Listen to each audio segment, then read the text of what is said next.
Good morning, children. I hope you have enjoyed Dasara holidays and Dasara festival and Bathukama festival. Okay, again now we are coming to second term. Okay, so now we'll read the second unit. Please take page number 23. So these are the pictures of scientists or great people. Okay. Already I have sent you by WhatsApp these messages, so you can read about them, know more about them. Now I will read the lesson for you. Okay, please take page number 24. On the busy Baobazar street in Calcutta, there was an old building. It was the headquarters of the Indian Association for Cultivation of Science. In December, on a fine evening in 1927, there was much excitement in one of its laboratories. Chandrasekhar Venkata Raman was showing a visitor some of his instruments when a young man, K.S. Krishnan, rushed in and announced, "Professor Compton has won the Nobel Prize." Raman was equally delighted. "Excellent news," he said, smiling at the visitor, and then he was lost in thought. "But look here, Krishnan," he said, turning to the young man. "If this Compton effect is true of X-rays, it must be true of light too." A few years earlier, A.H. Compton had shown that the nature of X-rays changes when passed through matter. The change was dependent on the kind of matter. This effect was called the Compton effect. Could light also change its nature when passed through a transparent medium? That was a question that Raman asked himself. For 5 years he had been doing research in optics, the science of light. No sophisticated equipment was available in his laboratory, but Raman was confident that he could find an answer with some modifications in his equipment.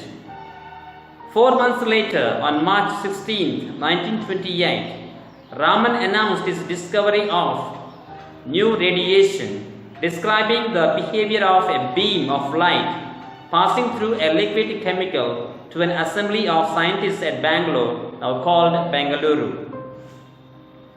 The world hailed the discovery as the Raman effect. For scientific research in this country, it was a red letter day. His discovery caught the attention of the world. With equipment worth hardly 200 rupees and limited facilities, Raman was able to make a discovery which won him the Nobel Prize in Physics in 1930. Raman was born on November 7, 1888, at Tiruchirappalli in Tamil Nadu. His father was a physics teacher in a college. He was a brilliant student right from the start. When Raman passed his matriculation, his parents were keen to send him abroad for higher studies. But on medical grounds, a British surgeon advised them against it, and Raman stayed in the country to do the MA course at Presidency College in Madras, now called Chennai. Science had already made an impression on him, and he began to write research papers for science journals. When he was only 19, he became a member of the Indian Association for Cultivation of Science. Meanwhile, respecting his parents' wishes, he took up an administrative job in the finance ministry in Calcutta. His interest in science, however, did not flag.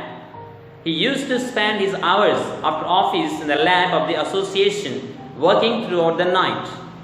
In his youth, Raman was mainly interested in acoustics, the science of sound. He studied how stringed instruments like the violin and the sitar could produce harmonious music. He was elected to the Royal Society of London in 1924, and the British government made him a Knight of the British Empire in 1929. It was a high honor for any great scientist. His advice to young scientists was to look at the world around them and not to confine themselves to their laboratories. The essence of science, he said, is independent thinking and hard work, not equipment. C.V. Raman was the first Indian scholar who studied wholly in India and received the Nobel Prize. He was the first Asian and the first non-white to win such a great award in science. He passed away in 1970 on November 21. But his memories are with us. February 28th, the day on which he discovered the Raman effect, is celebrated as National Science Day to commemorate his remarkable achievement in science. Now we'll see the glossary first before the explanation of the lesson. Glossary, page number 25. Glossary. Lost in thought. What is lost in thought? That means you are thinking something without observing anything. అంటే పక్కనే అన్నీ ఉన్నా ఏం చూడకుండా నీ ఆలోచనలు మునిగిపడుతుంది. ఏమంటారు? Last in thought అంటే నువ్వు ఆలోచనలో ఉండి పక్కనేది గమనించకుండా ఉండదని ఏమంటారు? Last in thought. Okay, sometimes many things will be happening around you, but you don't observe them, but you will be thinking about something in your mind. Okay, that is called lost in thought. Transparent. Transparent means that you can see through. Okay, transparent.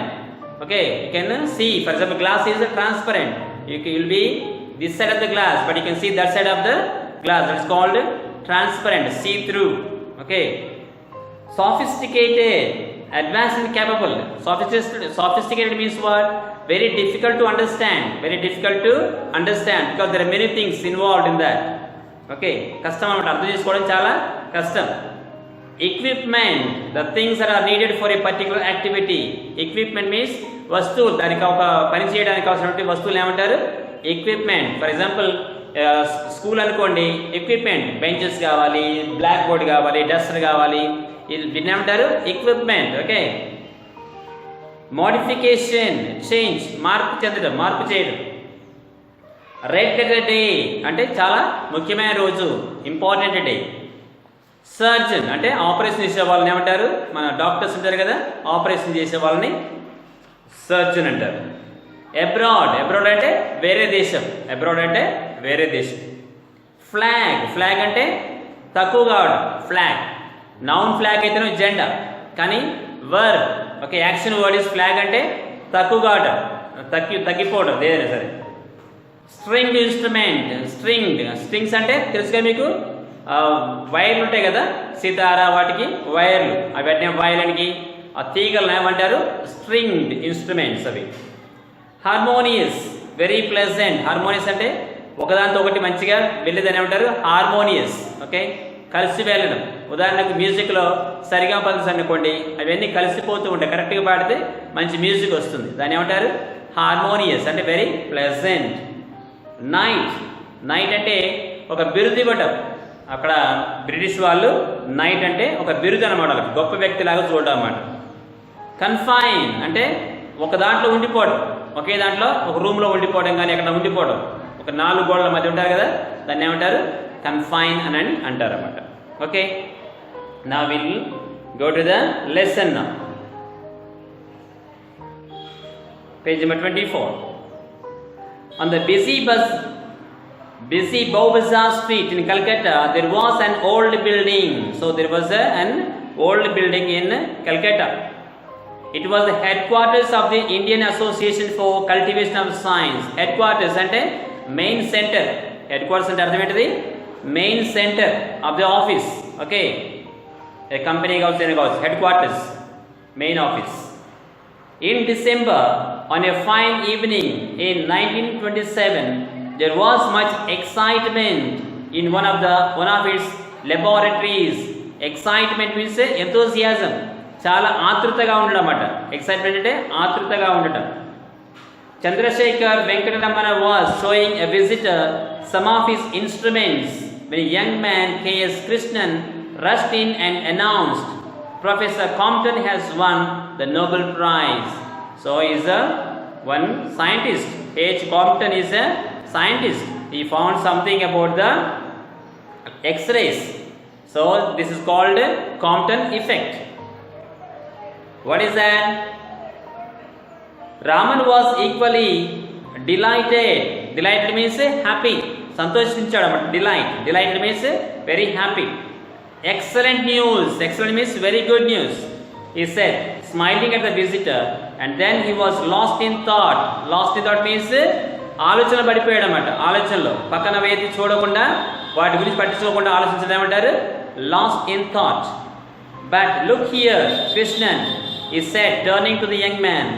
If this Compton effect is true of X-rays, it must be true of light too. Why? C.V. Raman worked on the light. Okay. A few years earlier, A.H. Compton had shown that the nature of X-rays changes when passed through matter. The change was dependent on the kind of matter. This effect was called the Compton effect. So, Compton made an experiment on X-rays.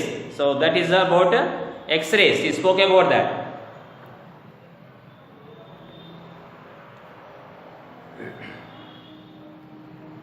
Could light also change its nature when passed through a transparent medium? That was the question that Raman asked himself. Even the light also will change its nature when passing through some things. Okay. For 5 years he had been doing research in optics. That is the science of light. Optics means what? Science of light. No sophisticated equipment was available in his laboratory. Sophisticated means very difficult to understand. That kind of equipment, things, he did not have. But Raman was confident that he could find the answer with some modifications in his equipment. Modification means change. ఉన్న వాటిలోనే ఉన్న థింగ్స్తోనే దాన్ని సరిచేయటం ఎలా చేస్తే దాంతో ఏదైనా కనుక్కోవచ్చు అని అతను గుర్తించాడన్నమాట. Okay children, so you do the reading practice and also learn the glossary. Okay, I will explain the lesson in the next class.